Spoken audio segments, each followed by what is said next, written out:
ಇವತ್ತೊಂದು ಐತಿಹಾಸಿಕ ದಿನ. ತಮ್ಗೆ ಗೊತ್ತಿದೆ, ಅನೇಕ ದಶಕಗಳ ಕಾಲ ಇವತ್ತು ಕೇಂದ್ರ ಬಸ್ ನಿಲ್ದಾಣ ಎದುರುಗಡೆ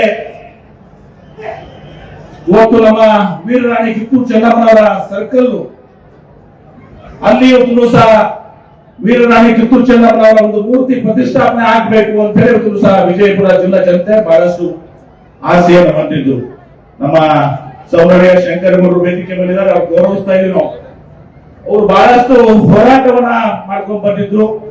ಇವತ್ತು 2013ರಿಂದ 18 ನಮ್ಮ ಮುಖ್ಯಮಂತ್ರಿಗಳಾದ ಸಿದ್ದರಾಮಯ್ಯ ಅವರು ಆ ಅವಧಿಯಲ್ಲಿ ಮುಖ್ಯಮಂತ್ರಿಗಳಾದಾಗ ಜಿಲ್ಲಾ ಉಸ್ತುವಾರಿ ಸಚಿವನಾಗಿ ಇವತ್ತು ನಾನು ಅವರ ಒಂದು ಬೇಡಿಕೆ, ಇನ್ನುಳಿದ ಎಲ್ಲರ ಒಂದು ಬೇಡಿಕೆ ಮೇರೆಗೆ ಇವತ್ತು ಅಲ್ಲಿ ಆ ಸರ್ಕಲ್ ಆಗ್ತಿರ್ಲಿಲ್ಲ. ಯಾಕಂದ್ರೆ ಸುಪ್ರೀಂ ಕೋರ್ಟಿನ ಒಂದು ನಿರ್ಬಂಧನೆ ಮತ್ತು ಬಹಳ ಇಕ್ಕಟ್ಟಾದಂತ ಒಂದು ಸನ್ನಿವೇಶ ಇದ್ದಾಗ ನಾವು ಇಲ್ಲಿ ಬಸ್ ಸ್ಟ್ಯಾಂಡ್ ಒಳಗಡೆ ಒಂದು 60x40 ಜಾಗವನ್ನು ಕೊಟ್ಟು ಇವತ್ತು ವೀರರಾಣಿ ಕಿತ್ತೂರು ಚೆನ್ನಮ್ಮನವರ ಒಂದು ಭವ್ಯವಾದಂತ ಮೂರ್ತಿ ಇವತ್ತು ಸಹ ಆಗಿದೆ ಅನ್ನೋದಕ್ಕೂ ನಾವು ಬಹಳ ಸಂತೋಷದಿಂದ ಹೇಳ್ಬೇಕು. ಅದ್ರ ಜೊತೆಗೆ ನಾನು ಸನ್ಮಾನ್ಯ ಮುಖ್ಯಮಂತ್ರಿಗಳಿಗೆ ವಿನಂತಿಯನ್ನು ಮಾಡಿಕೊಂಡೆ. ಇವತ್ತು ವೀರರಾಣಿ ಕಿತ್ತೂರು ಚೆನ್ನಮ್ಮನವರ ಅಂದು ಅವರೇ ಸಿದ್ದರಾಮಯ್ಯ ಸಾಹೇಬರು ಅಂದು ಹಿಂದಿನ ಅವಧಿಯಲ್ಲಿ ಮುಖ್ಯಮಂತ್ರಿ ಆದಾಗ ಅವರು ಮತ್ತು ನಮ್ಮ ಕೂಡಲ ಸಂಗಮದ ಮೃತ್ಯುಂಜಯ ಸ್ವಾಮೀಜಿ ಅವರು ಅಂದು ಒಂದು ಭೂಮಿ ಪೂಜೆಯನ್ನ ಮಾಡಿದ್ರು ಸರ್. ತಾವಕ್ಕೆ ಆ ಮೂರ್ತಿ ಪ್ರತಿಷ್ಠಾಪನೆಗೆ ತಾವು ಭೂಮಿ ಪೂಜೆಯನ್ನು ಮಾಡಿದ್ರು. ಇವತ್ತು ಅದು ತಮ್ಮೆಲ್ಲೇ ಉದ್ಘಾಟನೆ ಆಗ್ತಾ ಇರೋದು ಬಹಳ ಸಂತೋಷ. ಮತ್ತೆ ನಾನು ಮುಖ್ಯಮಂತ್ರಿಗಳಿಗೆ ವಿನಂತಿ ಮಾಡಿಕೊಂಡೆ. ಇವತ್ತು ಮತ್ತು ನಮ್ಮ ರಾಮಲಿಂಗ ರೆಡ್ಡಿ ಅವರಿಗೆ, ಸಾರಿಗೆ ಸಚಿವರಿಗೆ ಈಗಾಗಲೇ ನಾವು ಮೂರ್ತಿ ಪ್ರತಿಷ್ಠಾಪನೆ ಮಾಡಿದೀವಿ ಬಸ್ ನಿಲ್ದಾಣಕ್ಕೆ. ಆ ಬಸ್ ನಿಲ್ದಾಣಕ್ಕೆ ವೀರರಾಣಿ ಕಿತ್ತೂರು ಚೆನ್ನಮ್ಮನವರ ಹೆಸರನ್ನ ನಾವು ನಾಮಕರಣ ಮಾಡಬೇಕಂದಾಗ ಮುಖ್ಯಮಂತ್ರಿಗಳು ತತ್ಕ್ಷಣ ಆದೇಶ ಮಾಡಿ ಇವತ್ತು ಅವರು ಬಂದು ವೀರರಾಣಿ ಕಿತ್ತೂರು ಚೆನ್ನಮ್ಮ ಕೇಂದ್ರ ಬಸ್ ನಿಲ್ದಾಣ ಅಂತ ಅನ್ನೋದನ್ನ ಮಾಡುವ ಮೂಲಕ ವೀರರಾಣಿ ಕಿತ್ತೂರು ಚೆನ್ನಮ್ಮನವರಿಗೆ ಮತ್ತೊಮ್ಮೆ ನಮ್ಮ ಗೌರವದ ನಮನಗಳನ್ನು ಅರ್ಪಿಸಿ ಕೆಲಸವನ್ನು ಮಾಡಿದೆ.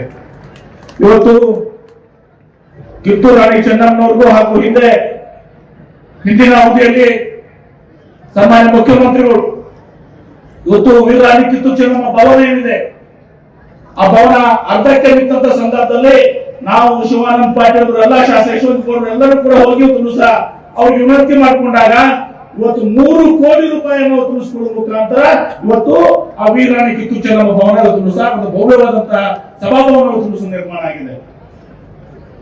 ಕಿತ್ತೂರು ರಾಣಿ ಚೆನ್ನಮ್ಮನವ್ರಿಗೂ ಮತ್ತು ವಿಜಯಪುರಕ್ಕೆ ವಿಶೇಷವಾದಂತಹ ನಂಟಿದೆ. ಚೆನ್ನಮ್ಮನ ತಾಯಿ ಪದ್ಮಾವತಿ ತವರು ಮನೆ ವಿಜಯಪುರ ಜಿಲ್ಲೆ. ಕೊಟ್ನಾಳ್ ಜಂಪಿಗೆ ದೇಶಮುಖದ ಮಂಥನವಾಗಿದೆ. ಕೊಟ್ನಾಳ್ ಜಂಪಿಗೆ ದೇಶಮುಖ ಮಂಥನ ಕೂಡ ಸ್ವಾತಂತ್ರ್ಯ ಸಂಗ್ರಾಮದಲ್ಲಿ ಭಾಗವಹಿಸಿ 1857ರಲ್ಲಿ ಬಸವಲಿಂಗಪ್ಪ ದೇಶಮುಖ್ ಅವರಿಗೆ ಬ್ರಿಟಿಷರಿಂದ ಗಲ್ಲು ಶಿಕ್ಷೆ ನೀಡಿದರು.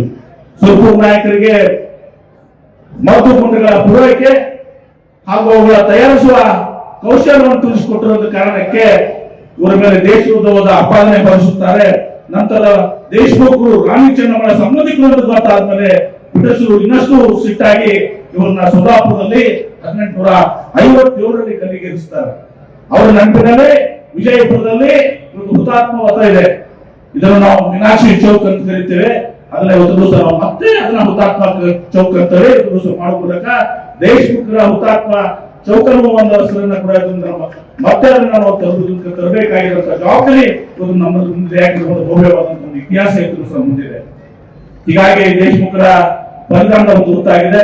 ಇವತ್ತು ತಮ್ಗೆ ಗೊತ್ತಿದೆ, ಕುಟುಂಬದ ಬಂದ್ಮೇಲೆ ಚೆನ್ನಮ್ಮನ ತಾಯಿ ಸಂಪ್ರದಾಯ ಅಂತ ತವ್ರ ಮನೆಯಲ್ಲಿ ಇವತ್ತು ಸರಿ ಆಗ್ತದೆ.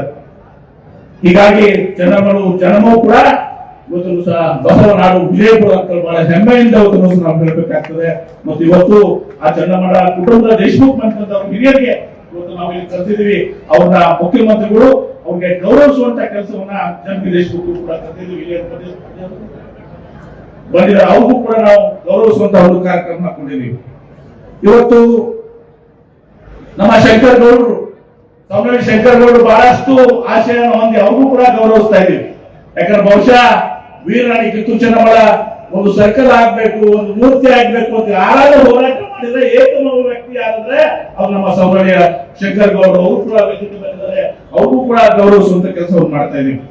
ಇವತ್ತು ಇನ್ನು ಅನೇಕ ಕೆಲಸಗಳು ನಮ್ಮ ಮುಖ್ಯಮಂತ್ರಿಗಳು ಸುಮಾರು 800 ಕೋಟಿ ರೂಪಾಯಿ ಭೂಮಿ ಪೂಜೆ ಮತ್ತು ಉದ್ಘಾಟನೆಯ ಕಾರ್ಯಕ್ರಮಗಳನ್ನು ಹಮ್ಮಿಕೊಂಡಿದ್ದಾರೆ.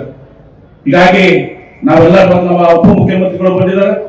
ಇದ್ರ ಜೊತೆಗೆ ಇನ್ನೊಂದು ಅತ್ಯಂತ ಪ್ರಮುಖವಾದಂತದ್ದು ವಿಜಯಪುರ ಅವಿಭಾಜ್ಯ ವಿಜಯಪುರ ಜಿಲ್ಲೆ, ವಿಜಯಪುರ ಮತ್ತು ಬಾಗಲಕೋಟ್ ಮತ್ತು ಜಮಖಂಡಿ ನಮ್ಮ ಆನಂದ್ ನ್ಯಾಮಗೌಡರು ವೇದಿಕೆ ಮೇಲೆ ಸೈಕ್ಲಿಂಗ್ ನಲ್ಲಿ ಇವತ್ತು ದಿವಸ ನಾವು ರಾಷ್ಟ್ರೀಯ ಅಂತಾರಾಷ್ಟ್ರೀಯ ಪಟುಗಳು ಇವತ್ತು ದಿವಸ ನಾವು ಮಾಡ್ತೀವಿ.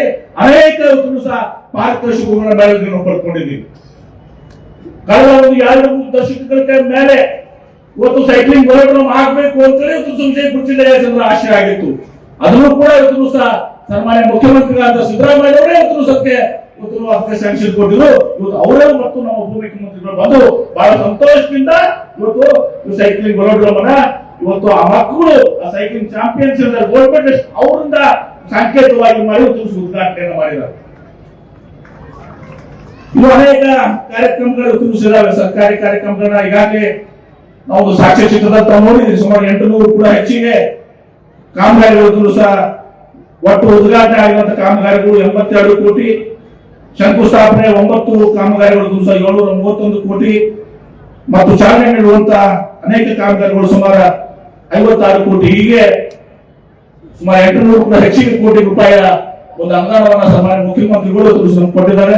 ಅವ್ರ ಜೊತೆಗೆ ನಮ್ಮ ಸುರೇಶ್ ಅವರು ಅರ್ಬನ್ ಡೆವಲಪ್ಮೆಂಟ್ ಮಿನಿಸ್ಟರ್ ಅವರು, ನಮ್ಮ ಉಪಮುಖ್ಯಮಂತ್ರಿಗಳು ಅವರು ನೀರಾವರಿ ಇಲಾಖೆಯಿಂದ ಹಾಗೂ ಸಮಾಜ ಕಲ್ಯಾಣ ಇಲಾಖೆಯಿಂದ ಮತ್ತು ನಮ್ಮ ಕೃಷ್ಣ ಬೈರೇಗೌಡರು ಕಂದಾಯ ಇಲಾಖೆಯಿಂದ, ಮತ್ತೆ ಜಮೀರ್ ಅವರು ನಮ್ಮ ಅಲ್ಪಸಂಖ್ಯಾತ ಇಲಾಖೆಯಿಂದ, ಅದೇ ರೀತಿ ನಮ್ಮ ತಂಗಡಿಗೆ ಅವರು ಹಿಂದುಳಿದ ಇಲಾಖೆಯಿಂದ, ಈಗ ಎಲ್ಲರೂ ಕೂಡ ನಮ್ಮ ವಿಜಯಪುರ ಜಿಲ್ಲೆಗೆ ಅಭಿವೃದ್ಧಿಗೆ ಅನೇಕ ಒಂದು ಯೋಜನೆಗಳನ್ನು ತಿಳಿಸಿಕೊಟ್ಟಿದ್ದಾರೆ. ಅವರೆಲ್ಲರಿಗೂ ಕೂಡ ನಾನು ಹೃದಯಪೂರ್ವಕ ಅಭಿನಂದಿಸಿ, ಇವತ್ತು ತಮ್ಗೆ ಗೊತ್ತಿದೆ 2 ಕಾರ್ಯಕ್ರಮಗಳನ್ನ, ಒಂದು ವೀರರಾಣಿ ಕಿತ್ತೂರು ಚೆನ್ನಮ್ಮನವರ ಒಂದು ಮೂರ್ತಿ ಪ್ರತಿಷ್ಠಾಪನೆ ನಾಮಕರಣ ಸಲುವಾಗಿ ನಾವು ಮುಖ್ಯಮಂತ್ರಿಗಳನ್ನ ಗೌರವಿಸ್ತಾ ಇದ್ವಿ, ಉಪಮುಖ್ಯಮಂತ್ರಿಗಳನ್ನ ರಾಮಲಿಂಗ ಅವರು ಗೌರವಿಸ್ತಾ ಇದ್ವಿ.